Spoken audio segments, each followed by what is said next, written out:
ఈ దినము మనము రాజైన హిజ్కియా జీవితంలో నుండి కొన్ని విషయాలను ట్రై చేద్దాం నేర్చుకోవటానికి. మరి ఆయన చేసిన పనులు చాలా గొప్ప కార్యములు ఆయన చేశాడు కనుక ఆయన గురించిన కొన్ని విషయాలు తెలుసుకొనటం మనకు మంచిది. రాజైన హిజ్కియాను గురించిన పాఠ్యభాగము చాలా చోట్ల రాయబడి ఉంది. హిజ్కియా చాలా ప్రాముఖ్యమైన రాజుగా ఉన్నాడు, యూదా రాజు ఆయన కదా. ఆయన తన తండ్రి విగ్రహారాధన తెచ్చేసాడు రాజ్యంలోనికి. అతని తండ్రి ఆహజు అనమాట.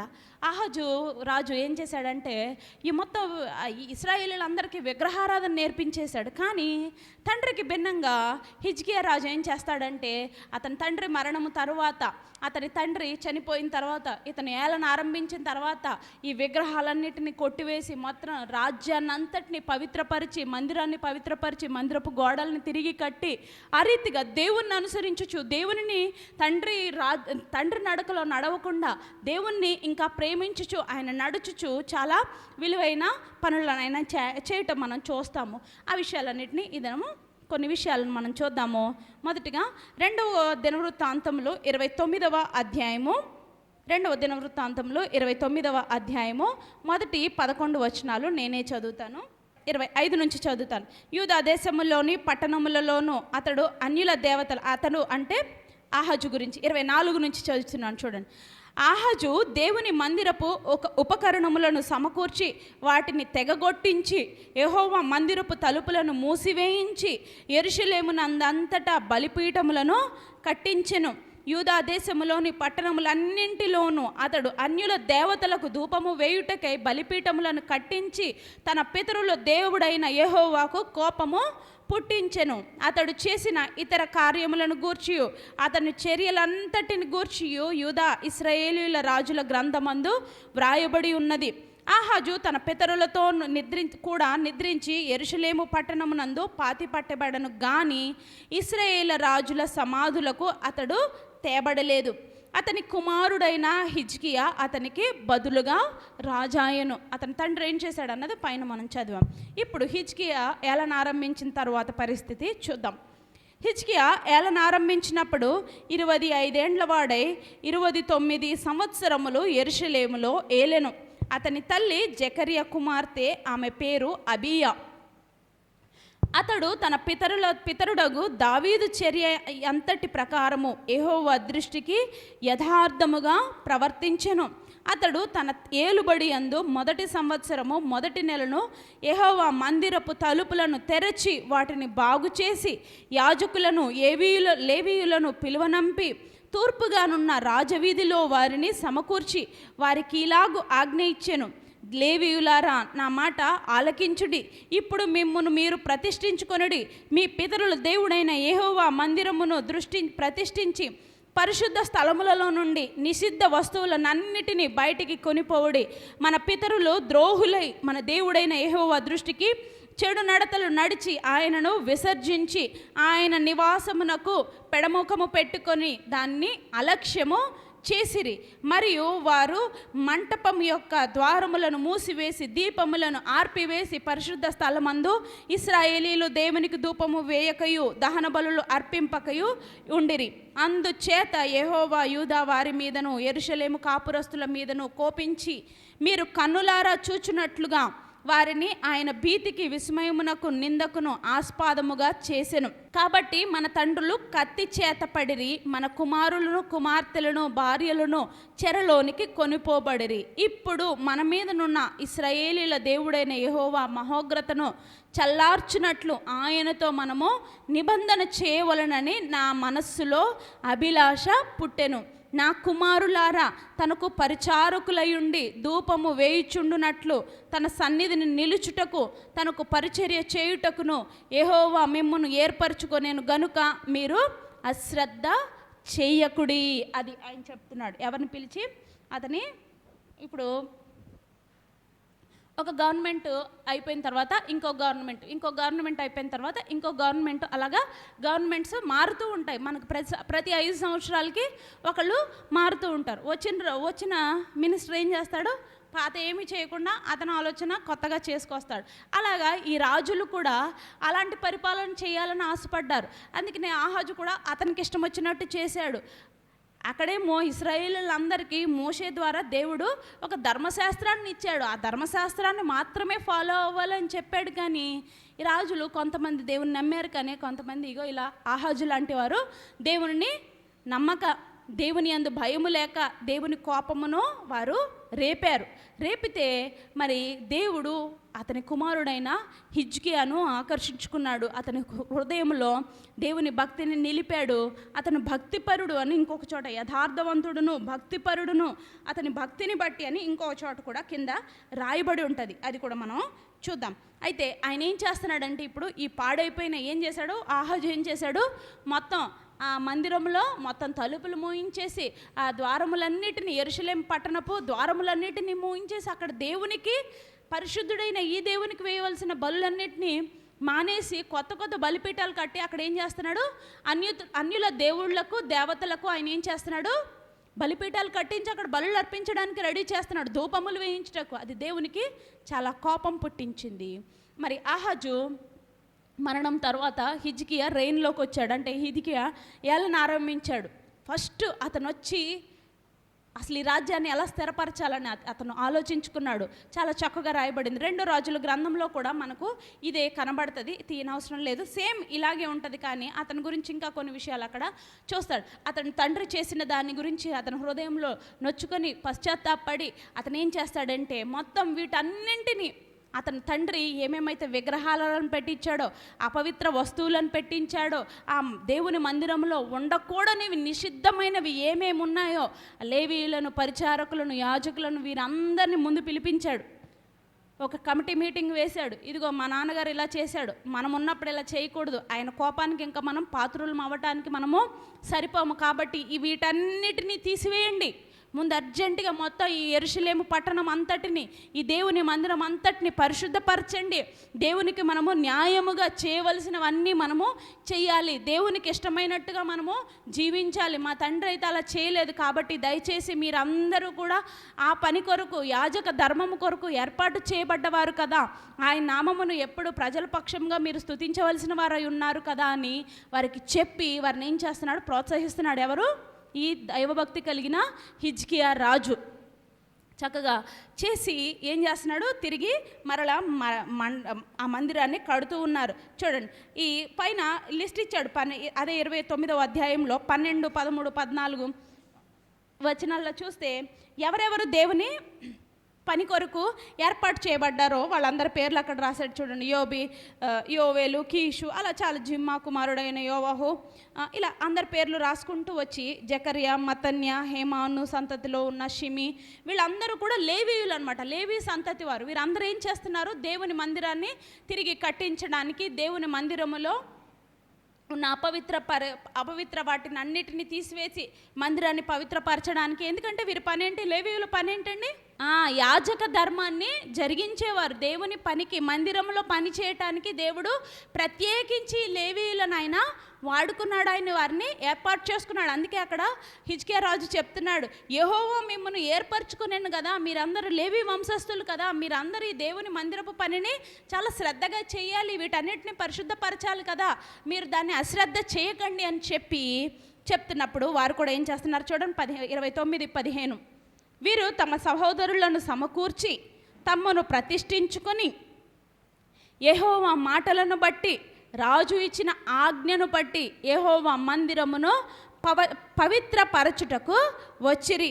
పవిత్రపరచుటకై యాజకులు యెహోవా మందిరపు లోపలి భాగమునకు పోయి యెహోవా మందిరంలో తమకు కనబడిన నిషిద్ధ వస్తువులన్నిటినీ యెహోవా మందిరపు ఆవరణంలోనికి తీసుకొని రాగా లేవీయులు వాటిని ఎత్తి కిద్రోను వాగులో పారవేసిరి కదా.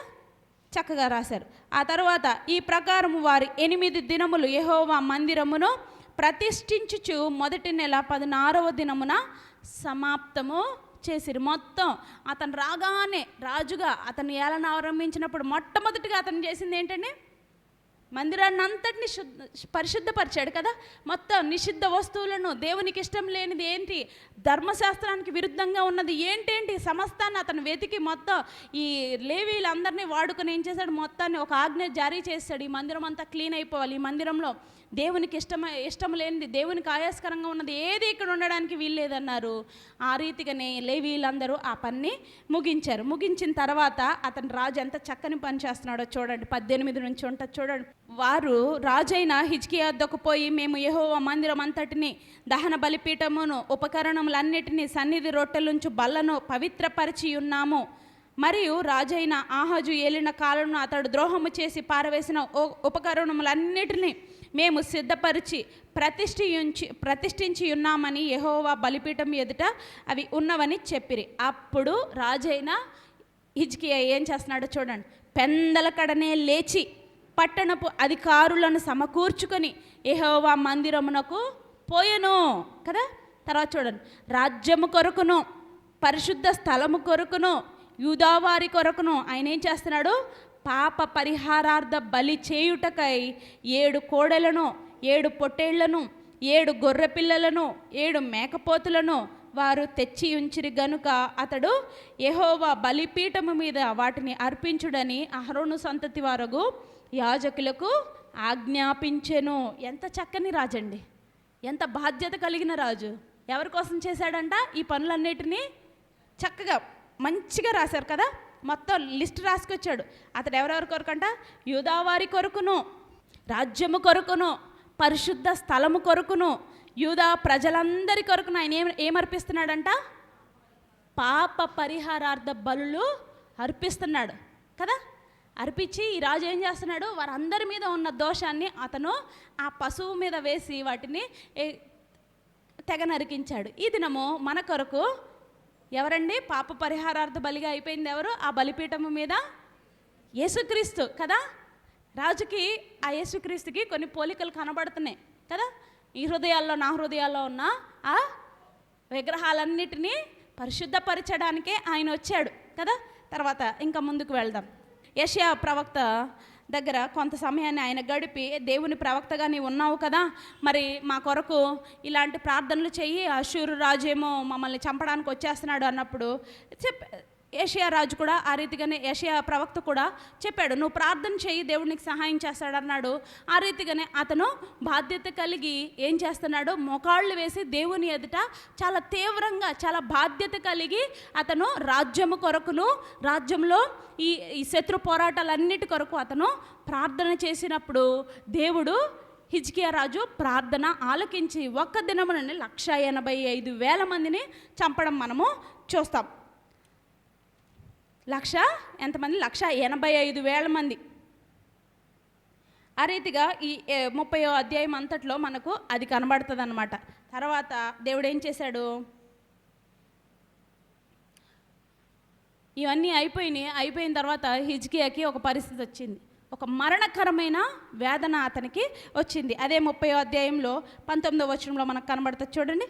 పరిశుద్ధ స్థలం యొక్క శుద్ధీకరణ చొప్పున తాను పవిత్రపరచుకొనకయే తన పితరుల దేవుడైన యెహోవాను ఆశ్రయింప మనస్సు నిలుపుకొనిన ప్రతివాని నిమిత్తము దయగల యెహోవా ప్రాయశ్చిత్తం చేయునుగాక అని ప్రజలందరి కొరకు అతను మరలా ప్రార్థన చేస్తూ ఉండిన వాడిగా, దేవుని నామమును స్తుతించేవానిగా, దేవుని మీద ఆధారపడిన వాడిగా ఉన్నాడు. ఎవరు? హిజ్కియా రాజు. ఆ 20వ వచనంలో చూడండి. యెహోవా హిజ్కియా చేసిన ప్రార్థన అంగీకరించి జనులను స్వస్థపరిచెను. ఇప్పుడు మనము ఇదిలాగే ఉంచుకొని యెషయా గ్రంథము 38వ అధ్యాయంలోనికి ఒకసారి వద్దాం. అతని జీవితంలో కలిగిన ఒక పరిస్థితిని గురించి అక్కడ వ్రాయబడి ఉండటం మనము చూస్తాం. దేవుని మీద హిజ్కియా భక్తుని జీవితకాలం అంతా కూడా దేవుని మీద ఆధారపడటము మనము చూస్తాం. అందుకనే హిజ్కియా గురించి 2వ రాజుల గ్రంథంలో రాయబడింది, 2వ దినవృత్తాంతంలో రాయబడింది. సేమ్ పోర్షన్స్ మీరు తర్వాత ఇంటికి వెళ్ళిన తర్వాత చదువుకోండి. ఈ రెఫరెన్స్లు అన్నింటినీ పెట్టుకొని జరిగిన వాటిని మరలా రాయించాడంటే హిజ్కియా రాజు యొక్క ప్రాముఖ్యతను మనము జ్ఞాపకం చేసుకోవాలి. 38వ అధ్యాయంలో మొదటి 5 వచనాలు నేనే చదువుతాను చూడండి. ఆ దినములలో రాజైన హిజ్కియాకు మరణకరమైన రోగము కలుగగా ప్రవక్తయు ఆమోజు కుమారుడినైన యెషయా అతని యొద్దకు వచ్చి, నీవు మరణమవుచున్నావు, బ్రతుకవు గనుక నీవు నీ ఇల్లు చక్కబెట్టుకొనుమని యెహోవా సెలవిచ్చుచున్నాడని చెప్పగా అతడు తన ముఖమును గోడతట్టు త్రిప్పుకొని, యెహోవా యథార్థ హృదయుడునై సత్యముతో నీ సన్నిధిని నేనెట్లు నడుచుకొని ఉంటినో, నీ దృష్టికి అనుకూలముగా సమస్తమును నేనెట్లు జరిగించుతినో కృపతో జ్ఞాపకము చేసుకొనమని హిజ్కియా కన్నీళ్లు విడుచుచు యెహోవాను ప్రార్థింపగా, యెహోవా వాక్కు యెషయాకు ప్రత్యక్షమై ఈలాగు సెలవిచ్చెను, నీవు తిరిగి హిజ్కియా యొద్దకు పోయి అతనితో ఇట్లనుము, నీ పితరుడైన దావీదునకు దేవుడైన యెహోవా నీకు సెలవిచ్చినదేమనగా, నీవు కన్నీళ్లు విడుచుట చూచి తిని నీ ప్రార్థన నేను అంగీకరించి ఉన్నాను, ఇంకా 15 సంవత్సరముల ఆయుష్యము నీకు ఇచ్చేదను, మరియు ఈ పట్టణము నేను కాపాడుచు నిన్నును ఈ పట్టణమును అష్షూరు రాజు చేతిలో పడకుండా విడిపించెదను అనేసి దేవుడు అతనికి చెప్పాడు. అప్పుడు అతడు యెషయా ప్రవక్త వచ్చి మరలా హిజ్కియా రాజుకు చెప్తున్నాడు.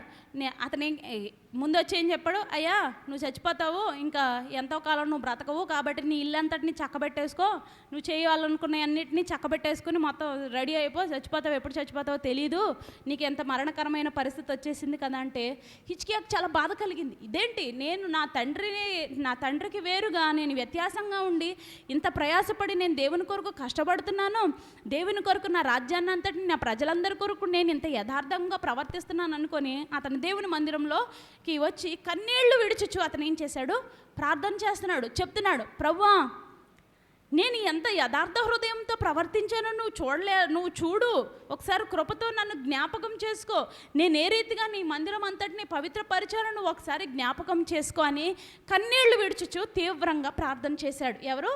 హిజ్కియా రాజు. అప్పుడు దేవుడు అతని మనవి విన్నాడు కదా.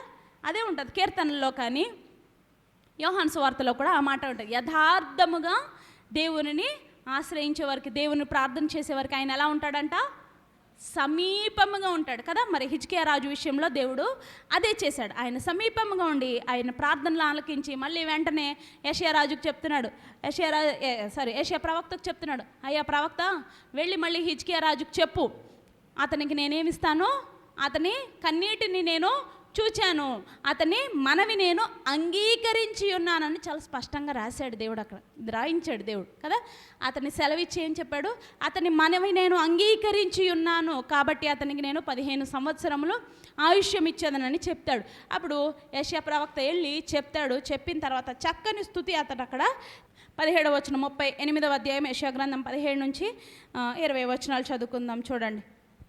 మిక్కటమైన ఆయాసము నాకు నెమ్మది కలుగుటకు కారణమాయను, నీ ప్రేమ చేత నా ప్రాణమును నాశనపు గోతిలో నుండి విడిపించితివి, నీ వీపు వెనుక తట్టు నా పాపములన్నీ నీవు పారవేసితివి, పాతాళమున నీకు స్తుతి కలుగదు, మృతి నీకు కృతజ్ఞతాస్తుతులు చెల్లింపదు, సమాధిలోనికి దిగువారు నీ సత్యమును ఆశ్రయించరు, సజీవులు సజీవులే గదా నిన్ను స్తుతించుదురు, ఈ దినమున నేను సజీవుడనై నిన్ను స్తుతించుచున్నాను, తండ్రులు కుమారులకు నీ సత్యమును తెలియజేయుతురు, యెహోవా నన్ను రక్షించువాడు, మన జీవిత దినములన్నీ యెహోవా మందిరములో తంతి వాయిద్యములు వాయింతుము.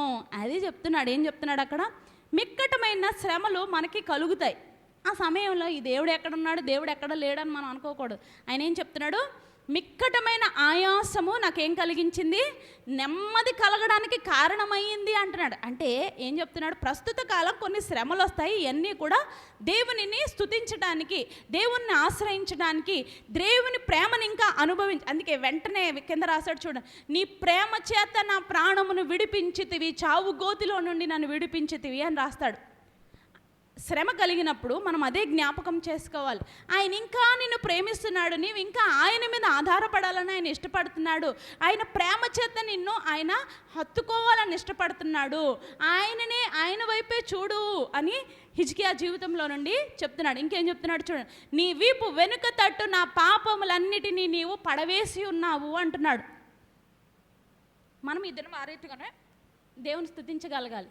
నా దేవా, నాకు కలిగిన ఈ శ్రమలలో నీ ప్రేమను నేను అనుభవించడానికి నాకు కృపనిచ్చావు. నీ ప్రేమను తెలుసుకొనటానికి నీ విలువైన రక్తము చేత నీవు నన్ను ఏ రీతిగా కొనుక్కున్నావు. అందుకే కింద రాస్తున్నాడు చూడండి, పాతాళంలోనికి దిగిపోయే వారు నిన్ను స్తుతించలేరు, నరకంలో లేకపోతే సమాధిలో నీకు స్తుతులు ఎవరు చెల్లించలేరు. ఎందుకంటే మృతులే కానీ వారు సజీవులుగా ఉండి నీ విలువైన ప్రేమను వారు తెలుసుకొనలేరు. వారిలో జీవం లేదు ప్రభువా. సజీవులమైన మేమే కదా నిన్ను స్తుతించాలి, ఈ ప్రాణము నాలో ఉన్నంత వరకే కదా నేను స్తుతించాలి అని భక్తుడే చెప్తున్నాడు. చూడండి, సజీవులే కదా నిన్ను స్తుతింతురు అంటున్నాడు. ఈ దినము సజీవులమైన నీవు నేను కూడా అదే జ్ఞాపకం చేసుకోవాలి. సజీవులమైన మనము నీలో నాలో ఈ విలువైన ఆయన రక్తం చేత కొనిన ఈ ప్రాణము చేత మనం ఏం చేయాలి? ఆయన నామమును ఎన్నటెన్నటికి స్తుతించాలి. అదే చెప్తున్నాడు, ఈ దినమున నేను సజీవుడనై నిన్ను స్తుతించుచున్నాను అంటున్నాడు. నా జీవిత దినములన్నీ అని అతనే చెప్తున్నాడు. తండ్రులు కుమారులకు నీ సత్యము తెలియజేతురు. అంతేకాదు ఇంకేం చెప్తున్నాడు, మన జీవిత దినములన్నీ ఏం చేయాలంట? యెహోవా మందిరములో తంతి వాయిద్యములు వాయించుచు ఆయన నామమును స్తుతించుకోవాలి, ఆయన నామమును ఘనపరుచుకోవాలి, ఆయన నామమును ఉన్నతముగా మనము హెచ్చించుకోవాలి. అది మనము జ్ఞాపకం చేసుకోవాలి. దేవుడు ఏదో చేశాడు, దేవుడు ఏదో చేయలేదు అని కాదు. కానీ దేవుడు ఏం చేసినా, దేవుడు ఏం చేయకపోయినా ఆయన ఎన్నటికీ దేవుడే. సర్వజ్ఞానము కలిగిన దేవుడు, సర్వాధికారము కలిగిన దేవుడు అని మనం ఎరిగి ఆయన నామమును మనము యథార్థ హృదయముతో, రాజు చెప్తున్నాడు కదా చక్కగా, సజీవులే కదా నిన్ను స్తుతించెదరు, మరణము నిన్ను స్తుతించలేదు కదా, సమాధిలో నుండి నీకు స్తుతి కలుగదు కదా, సమాధిలో నుండి నీకు కృతజ్ఞతా స్తుతులు చెల్లించేవారు ఎవరు ఉండరు కదా ప్రభువా. నన్ను బ్రతికించుకున్నందుకు నీకు వందనాలు, నాకు ఇచ్చిన ఈ సమస్తముకే నీకు స్తుతులని దేవుణ్ణి స్తుతిస్తున్నాడు. రాజు జీవితంలో నుండి మనము అదే చూడాలి. అంతేకాదు అతను మళ్ళీ 30వ అధ్యాయం 2వ దినవృత్తాంతంలోకి వచ్చేద్దాం. అతని జీవిత దినములన్నీ ఏ రీతిగా ఆయన స్తుతించాడో అక్కడ రాయబడి ఉంది చూడండి. 2వ దినవృత్తాంతంలో 30వ అధ్యాయము 21వ వచనం నుంచి చూడండి. యెరూషలేములోనున్న ఇశ్రాయేలు వారు బహు సంతోషభరితులై పులియని రొట్టెల పండుగను 7 దినములు ఆచరించిరి. లేవీయులను యాజకులను యెహోవాను ఘనపరచుచు గొప్ప నాదము గల వాయిద్యములతో ప్రతి దినము ఆయనను స్తుతించుచు ఉండిరి. యెహోవా సేవయందు మంచి నేర్పరులైన లేవీయులందరితో హిజ్కియా ప్రీతిగా మాట్లాడెను. వారు సమాధాన బలులు అర్పించుచు తమ పితరుల దేవుడైన యెహోవాయే దేవుడని ఒప్పుకొనుచు 7 దినములు పండుగను ఆచరించిరి. అతను వచ్చిన తర్వాత ఇంకా అతను చేసింది ఏంటంటే, ఈ పస్కా పండుగను ఖచ్చితంగా ఎక్కడెక్కడ, పస్కా పండుగ అంటే చాలా ఇంపార్టెంట్ పండుగ వాళ్ళకి. ఏంటి? మరణదూత వారి మీద నుంచి మీల్ ఆఫ్ పాస్ ఓవర్ అంటారనమాట. అయితే ఈ మరణదూత వారి మీద నుండి పారిపోయే లేకపోతే తప్పించబడే పండుగ అనమాట. 7 దినములు వారు చాలా పరిశుద్ధంగా దాన్ని పవిత్రంగా ఆచరిస్తూ ఉంటారనమాట. ఆ పండుగను మరలా పునరుద్ధరించి ఈ హిజ్కియా రాజు ఏం చేశాడు? 7 దినములు ఆ పండుగకు ఎక్కడెక్కడ ఉన్న వాళ్ళందరూ వచ్చేయండి, యూదా రాజ్యంలోనికి వచ్చి మనమందరము కలిసి దేవుని నామమును స్తుతించుకోవాలి, దేవుడు మనకు చేసిన మేలులన్నిటినీ జ్ఞాపకం చేసుకోవాలని ఆ రాజ్యం అంతటికి ఆ 7 దినములు సెలవులు ఇచ్చేసాడంట. నేషనల్ హాలిడేస్ అంట. ఇచ్చేసి దేవుని యందు సంతోషించండి, దేవుడు చేసిన కార్యములన్నింటినీ జ్ఞాపకం చేసుకోండి అని సంవత్సరంలో ఆ 7 దినములు ఆ పులియని రొట్టెల పండుగను ఆయన ఏర్పాటు చేశాడు. ఆ రీతిగా దేవుడు చేసే ప్రతి కార్యం దేవుని కొరకు అతను గంభీరమైన కార్యములు చేస్తూ ఉండగా దేవుడు అతన్ని ఆ రీతిగానే ఆశీర్వదిస్తూ వచ్చాడు.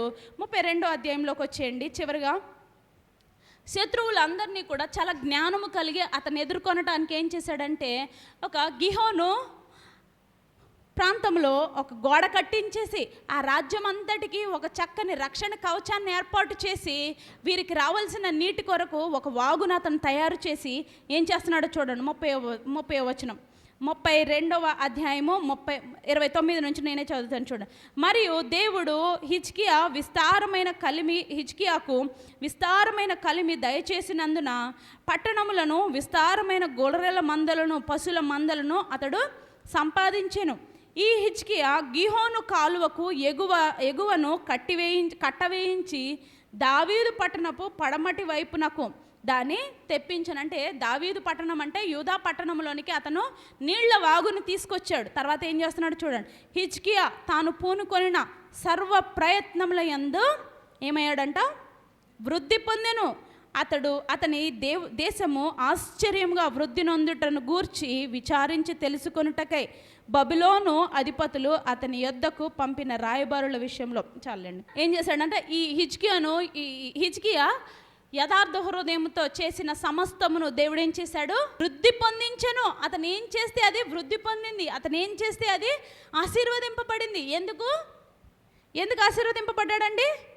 ఏ విషయంలోనైనా అతను యథార్థ హృదయంతో దేవునిని ఆశ్రయించాడు. దేవునికి ఇవ్వవలసిన సమయాన్ని దేవునికి ఇచ్చాడు. దేవునికి ఇవ్వవలసిన బలులు దేవునికి ఇచ్చాడు. అన్నిటికంటే శ్రేష్టమైంది ఏంటి? దేవునికి ఇవ్వవలసిన ఆయన హృదయాన్ని దేవునికి ఇచ్చేశాడు. ముందుగా హృదయాన్ని పవిత్రపరచుకొని మందిరాన్ని తను ఉండే చోట తన హృదయాన్ని తన కుటుంబీకులు తన యూదా ప్రజలు పరిశుద్ధ స్థలములన్నిటి కొరకు రాజ్యము కొరకు అతను చేయగలిగిన అన్నీ అతను చేశాడు. గనుక దేవుని మీద మొదటిగా ఆశ్రయించాడు. గనుకనే అతను కూడా ఏమయ్యాడు? ఆశీర్వాదింపబడ్డాడు, వృద్ధి పొందాడు, దేవుని ఎదుట యథార్థంగా ప్రవర్తించాడు, దేవుని ఎదుట నుంచి స్వస్థత పొందుకున్నాడు. అన్నిటికంటే ముఖ్యంగా అతను తెలుసుకున్నదంటే యెహోవాయే జీవము గల దేవుడు అని నేను చెప్పుచున్నాను. సమస్త జనులను ఈ రీతిగా ఒప్పుకొని దేవుని నామమును స్తుతించవలసినదే అని ఆజ్ఞ జారీ చేశాడు. అంతేకాదు నా జీవిత దినములన్నీ నేనేం చేస్తానంటున్నాడు? తంతి వాయిద్యములతో యెహోవా నామమును స్తుతించెదను అంటున్నాడు. మరి ఈ దినము నీవు నేను కూడా అదే చేయాలి. నీలో ఉన్న ప్రాణమును బట్టి దేవుడు మరి ఒక అవకాశమునిచ్చాడు. చక్కని మాట చెప్పాడు కదా, మృతులే, సమాధి నిన్ను స్తుతించలేదు, పాతాళంలోకి వెళ్ళిపోయిన వారి దగ్గర నుంచి నీ కృతజ్ఞతాస్తుతులు రావు ప్రభువా, సజీవులే నిన్ను స్తుతించగలరు అని చెప్తున్నాడు. ఈ విషయం ఈ దినము మనము జ్ఞాపకం పెట్టుకోవాలి. నాలో ప్రాణం ఉంచిన ఈ దేవునికి మనం ఏం చేయాలి? నా దేవా